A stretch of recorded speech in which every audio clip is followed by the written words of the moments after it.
गुरुर्ब्रह्मा गुरुर्विष्णू गुरुर्देव महेश्वरा गुरुर् साक्षात परब्रह्म तस्मै श्री गुरुवे नमः. मला वाटते अंतरी त्वावसावे तुझ्या दासबोधासी त्वा बोध व्हावे. अपत्या परिपाववी प्रेम ग्रासा महाराज या सद्गुरु रामदासा. श्रीराम शुकासारिखे पूर्ण वैराग्य ज्याचे वशिष्ठा परिज्ञान योगेश्वराचे. कवी वाल्मिका सारिका मान्य ऐसा नमस्कार माझा सद्गुरु रामदासा. जय जय रघुवीर समर्थ. सद्गुरु प्रल्हाद महाराज डॉक्टर काका व आदरणीय मंदाताईंना नमस्कार करते. जयश्री ताईंनाही नमस्कार करते. दासबोध अभ्यास वर्गासाठी जमलेल्या तुम्हा सर्व श्रोत्यांना वंदन करते. आज दशक 12 समास 6 सृष्टिक्रम निरूपण.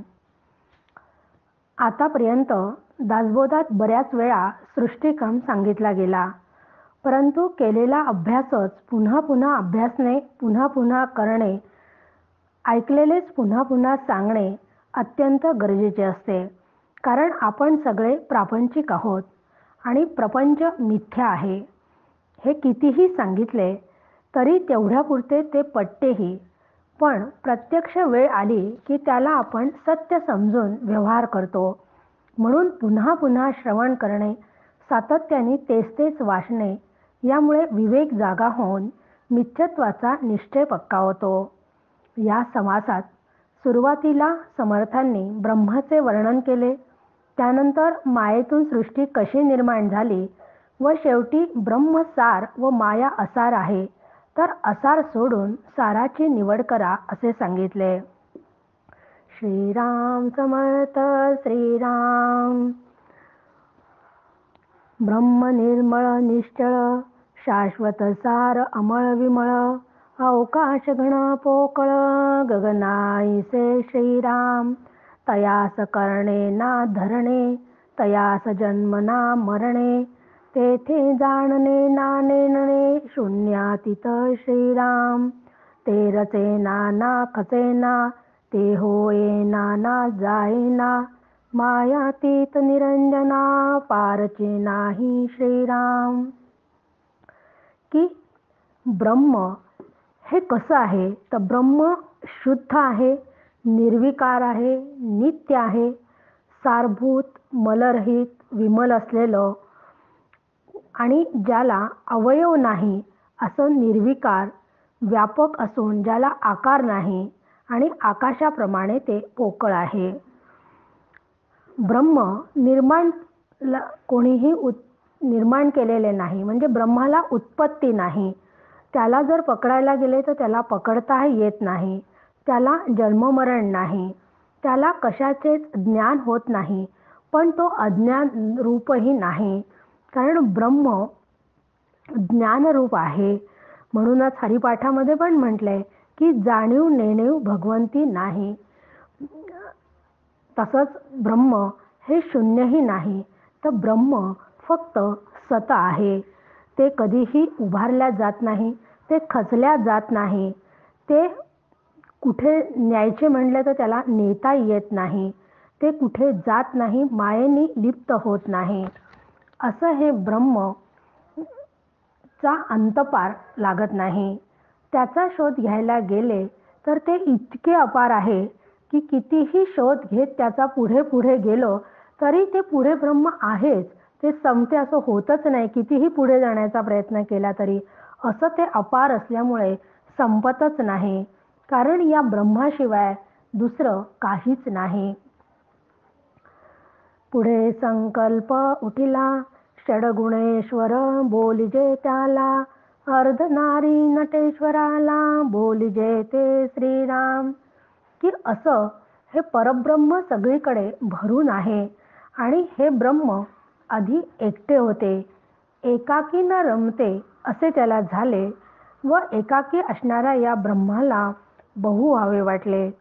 म्हणून एकोहम बहुश्याम असा त्याने संकल्प केला व हे ब्रह्मच अनेक रूपे धारण करून म्हणजे धारण करण्याची इच्छा त्याला झाली व तो षडगुणेश्वर झाला. त्या संकल्पासहित असलेल्या या ब्रह्माला 6 गुणांचा हा षडगुणेश्वर म्हणजे 6 गुणांचा ईश्वर झाला. त्यालाच अर्धनारी नटेश्वर अशी संज्ञा मिळाली. सर्वेश्वर सर्वज्ञ साक्षी द्रष्टा ज्ञानघन परेश परमात्मा जगज्जीवन मूळ पुरुष श्रीराम.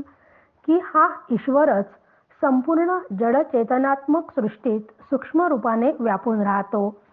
सगळ्यांमध्ये व्यापून असूनही तो अलिप्त असतो. म्हणूनच इतक्या संज्ञा त्याला मिळाल्या आहे. कारण या ब्रह्मालाच सर्व नियामक सर्वज्ञ साक्षी द्रष्टा ज्ञानघन परेश परमात्मा जगज्जीवन मूळ पुरुष अशा अनेक प्रकारच्या संज्ञा आहेत. आणि हे ते मूळ माया बहुगुणी अधोमुखे गुणक्षोभिनी गुणत्रय तिजपासूनी निर्माण झाले श्रीराम. की अशा या ब्रह्मापासूनच माया निर्माण झाली आणि ही माया बहुगुणी असलेली माया त्या संकल्पालाच कारण असून तीच अनेक प्रकारची नावे धारण करून वेगवेगळ्या रूपाने प्रगट झाली आहे. ब्रह्म गुणातीत आहे तर माया मात्र बहुगुणी आहे. तीच मूळ माया आधी अव्यक्त रूपात असते तेव्हा गुणमाया व जेव्हा त्या गुणमायेचा क्षोभ होतो तेव्हा ती गुणक्षोभिनी होते. तेव्हा तिच्यातून त्रिगुण म्हणजे सत्व रज तम व्यक्त झाले. पुढे विष्णू झाला निर्माण जाणती कळा सत्वगुण जो करिता हे पाळना त्रैलोक्याचे श्रीराम. की अशा या त्रिगुणामधली सत्व रज तम या त्रिगुणातून सत्व गुणापासून विष्णू तत्व निर्माण झाले. हा विष्णू संपूर्ण त्रैलोक्याचा म्हणजे स्वर्ग मृत्यू पाताळ या तिन्ही स्थितींचा सांभाळ करतो. असा हा विष्णू सत्वगुणात्मक ज्ञानयुक्त असून जाणीव रूपाने अंतःकरणात तो वास करतो. पुढे जाणीवने निवमिश्रित ब्रह्म जाणावा नेमस्त त्याच्या गुणे उत्पत्ती होत भुवनत्री श्रीराम.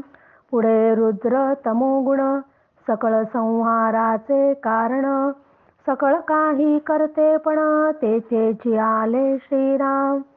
तेथून पुढे पंचभूते पावली स्पष्ट दशे ते अष्टधा प्रकृतीचे स्वरूप ते मुळीचा आहे श्रीराम. की अशा सत्वगुणापासून विष्णूची निर्मिती झाली. त्यानंतर ज्ञान व अज्ञान यांचं मिश्रण असलेले ब्रह्मदेव उत्पन्न होऊन त्यांच्याकडून सृष्टीची उत्पत्ती या स्थितीचे काम झाले. तर तमोगुणात्मक असलेला रुद्र म्हणजे तमोगुणापासून रुद्राची म्हणजे शंकराची उत्पत्ती झाली आणि शंकर संहाराचं कार्य करतात म्हणजे विष्णू सांभाळण्याचं काम करतात. ब्रह्मदेव उत्पत्तीचं काम करतात तर रुद्र म्हणजे शंकर संहाराचं कार्य करतात.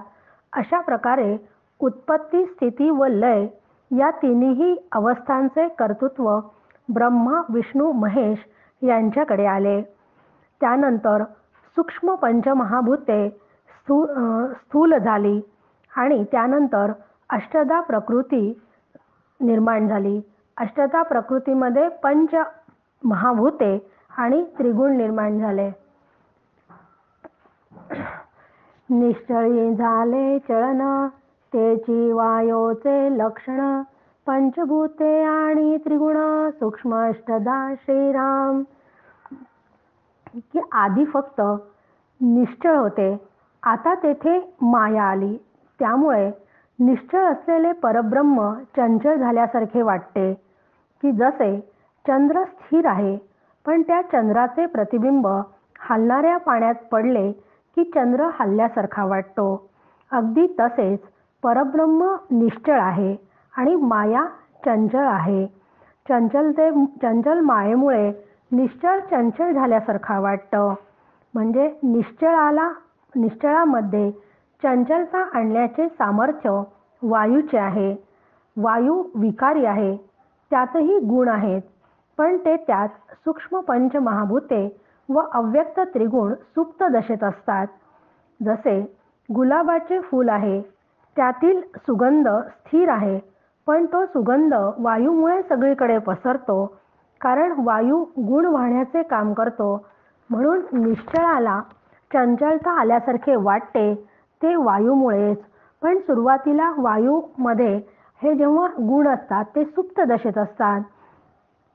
आकाश म्हणजे अंतरात्मा, प्रत्यय पहावा महिमा, त्या आकाशापासून जन्मा वायो आला श्रीराम. तया वायोच्या दोन्ही झुळका, उष्ण शीतळ ऐका, शीतळापासून तारामयंका जन्म झाला श्रीराम. उष्णापासून रविवन्नी, विद्युतलता आदी करुणी, शीतळ उष्ण मिळवणी तेज जाणावे श्रीराम. तया तेजापासून झाले आप, आप आळून पृथ्वीचे रूप, पुढे औषधी अमूप निर्माण झाल्या श्रीराम. औषधीपासून नाना रस, नाना बीज अन्नरस, 84 लक्ष योनींचा वास भूमंडळी श्रीराम. ऐसी झाली सृष्टी रचना, विचार आणला पाहिजे मना, प्रत्यय विनानुमाना पात्र होई जय श्रीराम.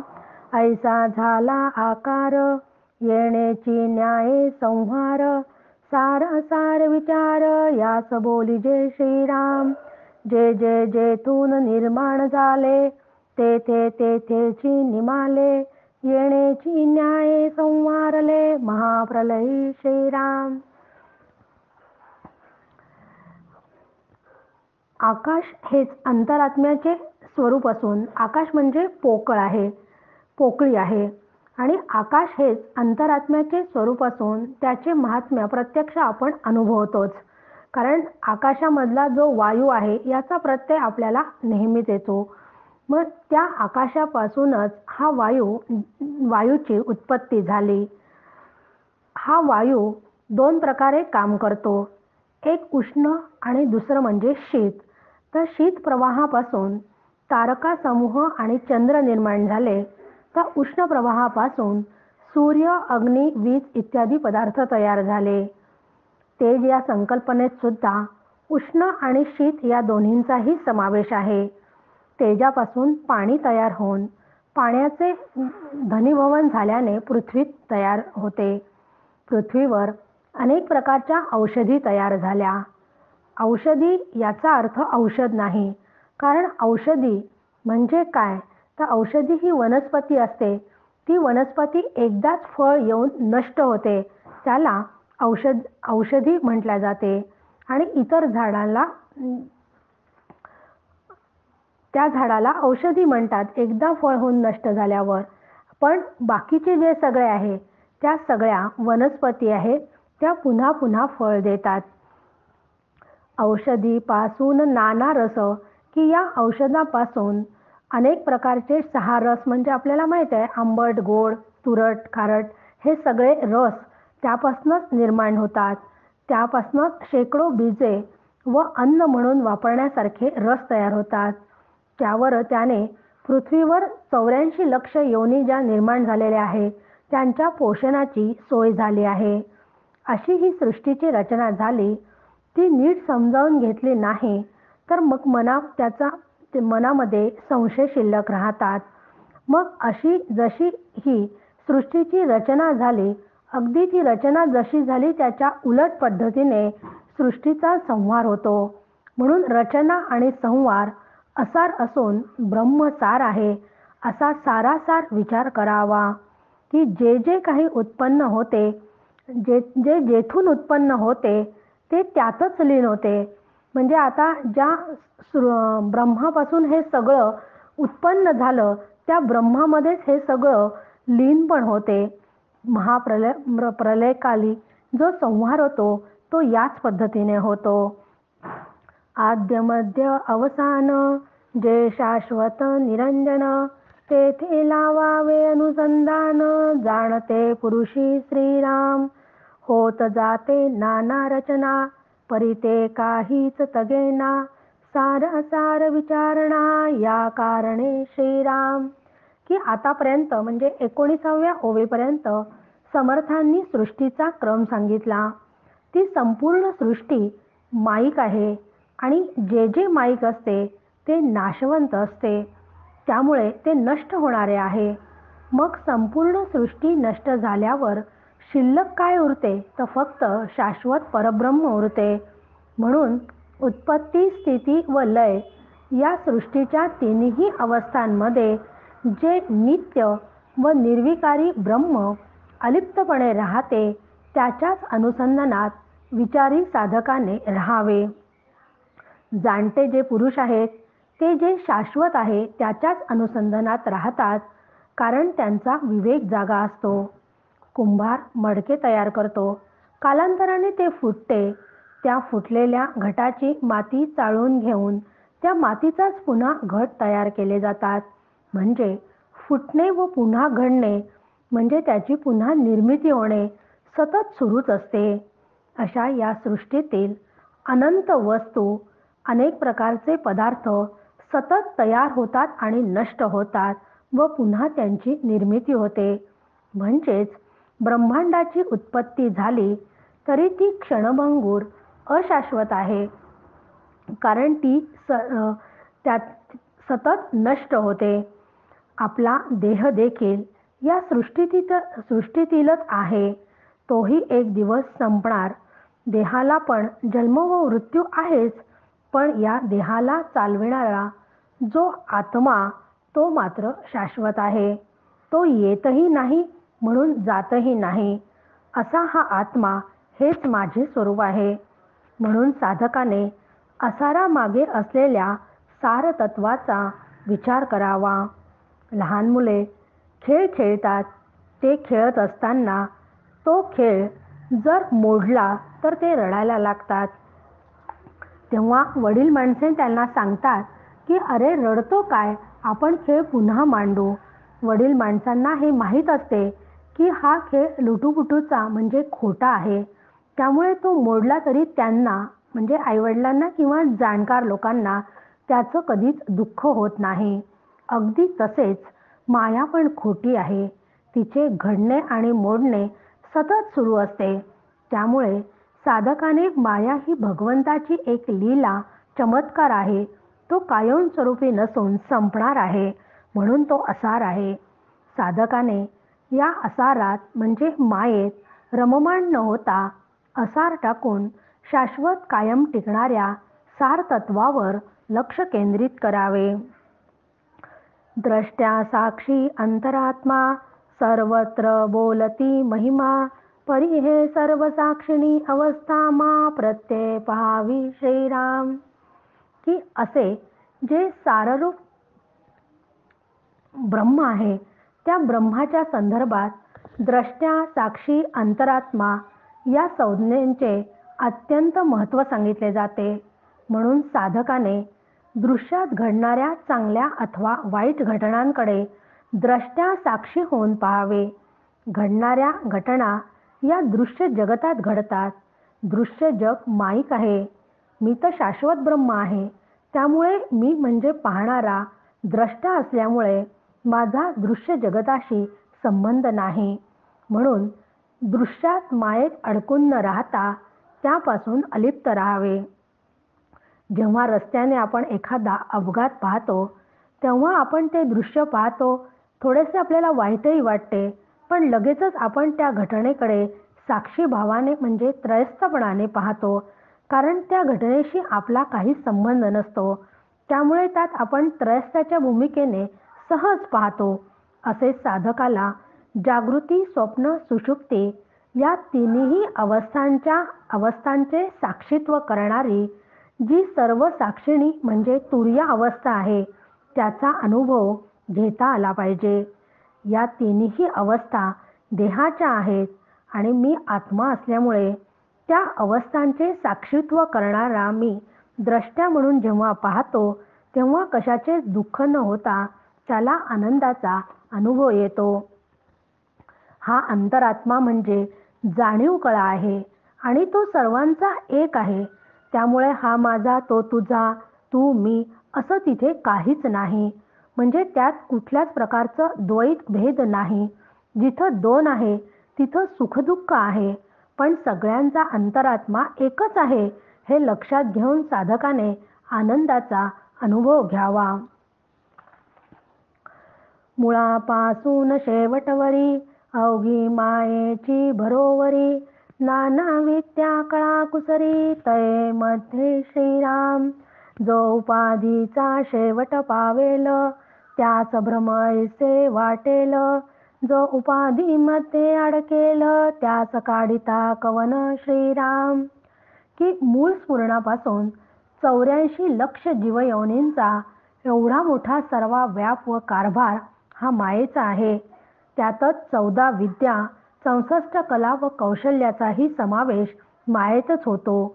जो या संपूर्ण मायेच्या पसाऱ्यात अडकतो त्याला दुःखाचे तडाखे बसतात. मायेच्या नामरूपात्मक उपाधीत जो आसक्त होतो त्याला मुक्त कोण करणार. पण जो सर्व उपाधींचा निराश करील त्याला उपाधी असलेली ही सृष्टी भ्रमात्मक आहे हे लक्षात येईल. म्हणून साधकाने उपाधी बाजूला करून उपाधीच्या पलीकडे असलेल्या जो अंतरात्मा आहे त्याला ओळखावे व तोच मी आहे याचा अनुभव घ्यावा.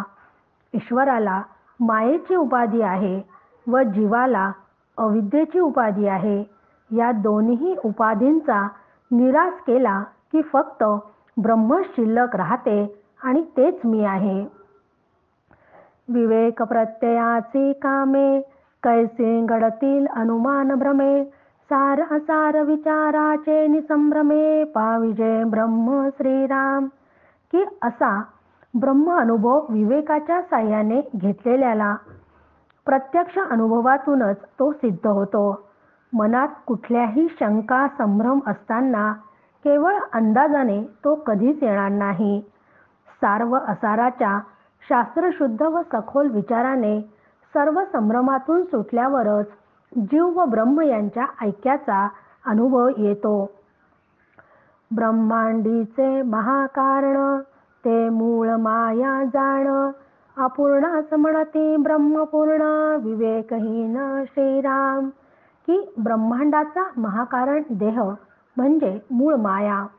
महाकारण देह शबल म्हणजे अशुद्ध म्हणून तो अपूर्ण आहे. कारण महाकारण देह म्हणजे तुर्य अवस्था. या अवस्थेतही सूक्ष्म वृत्तीज्ञान शिल्लकच असते. त्यामुळे महाकारण देह पूर्ण नाही. विवेकाची दृष्टी नसलेले मात्र त्या देहालाच पूर्ण ब्रह्म मानतात. परंतु अतिसूक्ष्म माईक तत्व महाकारण देहातही शिल्लकच असते आणि जिथं अतिसूक्ष्म माईक तत्व आहे ते ब्रह्म होऊ शकत नाही. सृष्टीमध्ये बहुजन एक भोगिती नृपासन. एक विष्ठा टाकिती जाण प्रत्यक्ष आता श्रीराम.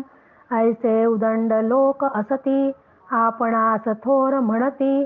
परी ते विवेकी जाणती सकळ काही श्रीराम. ऐसा आहे समाचार कारण पाहिजे विचार. बहुतांच्या बोले हा संसार नासू नये श्रीराम. की या सृष्टीत अनेक माणसे राहतात. त्यातील काही जण आपल्या प्रारब्धाने सत्ता भोगतात तर काही लोक मात्र हलके कमीपणा आणणारे कामे करतात. काही अत्यंत दारिद्र्य भोगतात तर काही श्रीमंत असतात.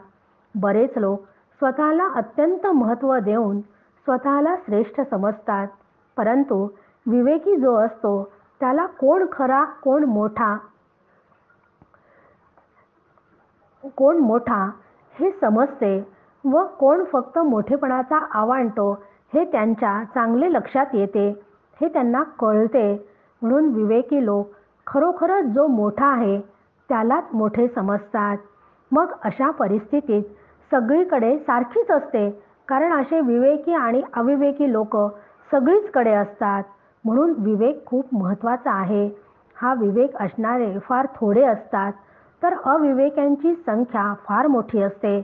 त्या अविवेकी लोकांच्या नादी लागून जीवन व्यर्थ वाया घालवू नये. पुस्तक ज्ञाने निश्चय धरणे, तरी गुरु कासाया करणे. या कारणे विवरणे आपुल्या प्रत्यय श्रीराम. जो बहुतांच्या बोले लागला, तो नेमस्त जाणावा बुडाला. एक साहेब नसता कोणाला, मुशारा मागावा श्रीराम. या शेवटच्या 2 ओवी सांगताना समर्थांनी अत्यंत महत्त्वाचा विचार आपल्यासाठी सांगितला आहे की केवळ ग्रंथ वाचून आजपर्यंत कोणालाही ज्ञान झालेले नाही. आपला तो अनुभव रोजच्या व्यवहारातही आहे. मोटर चालवायची असेल, संगीत शिकायचे असेल, तर त्याची माहिती असलेले पुस्तके वाचली तर मोटर कधीच चालवता येणार नाही. संगीताचे पण ज्ञान असणारे अनेक प्रकारची पुस्तकं आहेत, पण ते वाचून कधीच संगीताचं ज्ञान मिळणार नाही. त्यासाठी गुरुच हवे असतात. म्हणून अनुभवी गुरुच ज्ञान देऊ शकतात. आपल्या रोजच्या व्यवहारातही स्वयंपाकासाठी कितीही पाकशास्त्राची पुस्तके वाचली तरीही त्या पुस्तकातून केलेले पदार्थ बहुतेक बिघडल्याचेच आपल्याला जाणवते. मग या परब्रह्माचे स्वरूप व त्याच्या अनुसंधानाची पद्धत जर केवळ पुस्तक वाचून कळली असती तर गुरुसंस्थेची गरजच निर्माण झाली नसती. पण आपल्या सगळ्यांचा अनुभव आहे की सद्गुरूंच्या मुखातून अथवा जाणकारांच्या मुखातून जे विवरण श्रवण केल्या जाते त्याच श्रवणाने सर्व संकल्पना स्पष्ट होतात. आपण आज पाहतो की अनेक जणांनी लिहिलेले वेगवेगळे ग्रंथ बाजारामध्ये उपलब्ध आहेत. अनेक वक्ते आहेत, पण साधकाने नेहमी ज्याचे विचार आपल्याला पटतात, ज्याच्या विचारांनी आपल्याला लवकर आकलन होते, अशाच त्या श्रीगुरूंचे श्रवण करावे, त्यांचेच प्रवचन कीर्तने ऐकावीत. आज यूट्यूबवर अनेक प्रवचने आहेत, पण वेगवेगळ्या लोकांचे ऐकले तर आपण द्विधा अवस्थेत जातो. आपण अद्वैत वेदांताचे विचार आपल्याला पटतात आणि तेच आपण ऐकतो, पण एखाद्याने जर द्वैत विचार मांडणारा असेल आणि त्याचं जर आपण ऐकलं तर आपण संभ्रमात पडतो. त्यामुळे कारण द्वैत आणि अद्वैत यांचे काही ठिकाणी मतांतर असतात, त्यामुळे ऐकणारे लोक गोंधळून जातात. म्हणून जोपर्यंत आपल्या स्वतःच्या विचार पक्के होत नाहीत तोपर्यंत एका श्री गुरुकडून सांप्रदायिक पद्धतीने श्रवण करावे, नाहीतर परमार्थ निश्चयाने बुडल्याशिवाय राहणार नाही. जसे अनेक मालकांची नोकरी केली असता ज्याप्रमाणे मजुरी कोणाकडूनच मिळत नाही, त्याप्रमाणे आत्मज्ञानाचा अनुभव नसलेल्या अनेकविध शब्द पंडितांची प्रवचने ऐकून साधकाला प्रचितीचा आनंद मिळणार नाही. जय जय रघुवीर समर्थ.